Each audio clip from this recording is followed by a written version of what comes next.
Hey friends, welcome back to another episode of Guitar Talk with Todd here at Todd Beebe Music. Today we are talking all about the height that you should set a stop bar tailpiece on a Gibson guitar. We're particularly looking at Les Pauls here today. Okay, so this is a Nashville style two-pneumatic bridge on a 1990 Gibson Les Paul standard. So as you get down here and look, you can definitely see how if you went flush with that tailpiece, this bridge would be hit by that string as it was angling down. Some people swear by having the stop bar all the way down to get sustain. As you can see here, it's elevated to clear those strings. I was taught years ago, and I teach people to do the same thing now, to do the dollar bill trick. And what that is you take a crisp, clean dollar bill, not one that you've had, in your pocket for 100 years, but one that's nice and crisp like this one, and go underneath the string, and you should see right there that dollar bill should go right through nice and smooth. So even if it's just enough for that to get under there, you're clear of the bridge. This one is actually even a little bit higher than it needs to be, because you can see it's got movement there, and it's definitely not touching the back of the bridge. Same thing on the high E and the other strings. Nothing is touching here. That's what you want. You want that to be free and clear. But like I said, you can take a dollar bill and just put it in there, and if it's clearing between the string and the two-pneumatic bridge easily. If I have to push this, or it's not going through at all, obviously it's touching then, or if I have to force it, we don't want that. That's going through nice and easy. So if you're having trouble seeing that, you can always do that trick and make sure that it's going through. The other thing I want to talk about, do not use a screwdriver to turn this tailpiece.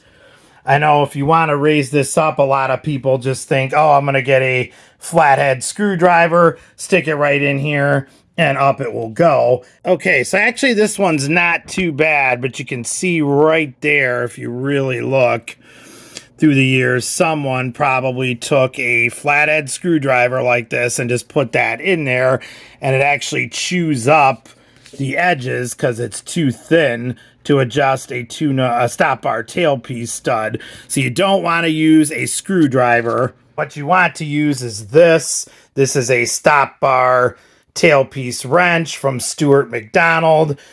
Make sure you get one of these, and it fits right in there perfectly, and it goes right on. You won't have any problem. It's threaded for that. It's the exact same size as the slot, and you're not going to get any problems at all with denting up the studs there. And if you don't care about that kind of stuff, fine. But if you want to keep your guitar from not being all dented up from using a screwdriver, do not use that. Make sure you get yourself the proper tool. StuartMcDonald.com. I'll put their link below. You can get that stop bar wrench, and that works very well on any Gibson style stop bar tailpiece like that to raise or lower it. So that's like perfect. It's going right up over the top. You'll see guys go through this way and come up over and top wrap still, even though they have a two-pneumatic bridge here, and that goes over the top, and now you don't have to worry about any of that angle going down and pulling on the bridge, and then you can still put this flush to the body. And because you're top wrapping, you're going to get, the angle coming over the top where it's not going to touch the back of the bridge on either side, but you're still going to be flush if you want more sustain. Me personally, I set it up exactly like what you're seeing right there. I raise the studs up and have it going just enough where it's clearing the back of the bridge. I don't top wrap on anything that has a two-pneumatic bridge on it, but that's just me. I mean, experiment, see what you like. But like I said, if you're going to raise and lower the stop bar, do not use a screwdriver. Make sure you get this from StuartMcDonald.com, a proper stop bar tailpiece wrench to raise and lower. Okay, so here's the 1958 Gibson Les Paul, and we're looking at the ABR1 two-pneumatic bridge. When you get right in there, you could see that string clears the back of the tune-o-matic bridge. And usually on an ABR1, that's how that's always going to sit. You're never going to have that problem. The reason we don't want that to happen is you get what's called a smiling bridge or a collapsed bridge. The tension from these strings pulling down on this bridge over time warps them, and you get a smiling bridge or collapsed bridge, whichever it's called, a few different things. But we want that clear in the back. If that's coming up over the top and does not touch the back of the bridge, the strings, you're going to be good to go.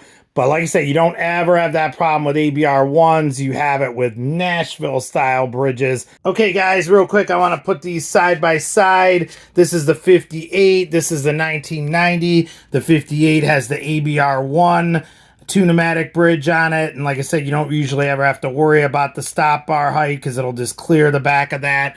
The 1990 has the Nashville style. Keep in mind it's called Nashville style because Gibson started using this in the 70s when they moved to Nashville in the mid 70s, and that's why the term Nashville style. Nashville style is the one where you do have to raise the stop bar to clear the back, and you can see it's wider than the ABR1. The ABR1 is thinner and this is wider, and that's why the back does hit. So it is a different style bridge, same concept, individual saddles on each one, but the tune-o-matic bridge Nashville style is definitely the one where you have to look out for the strings hitting the back of the tune-o-matic bridge. All right, guys, so hopefully that helps you with the proper stop bar tailpiece adjustment and height on a Gibson style guitar. We're particularly looking at Les Pauls here today. Please let me know if you guys have any questions at all. Please hit that subscribe button in the lower right hand corner and help me out. You know I appreciate it. Find me on Facebook at Todd Beebe Music, and we will see you all again. Stay safe and love your dogs. Take care.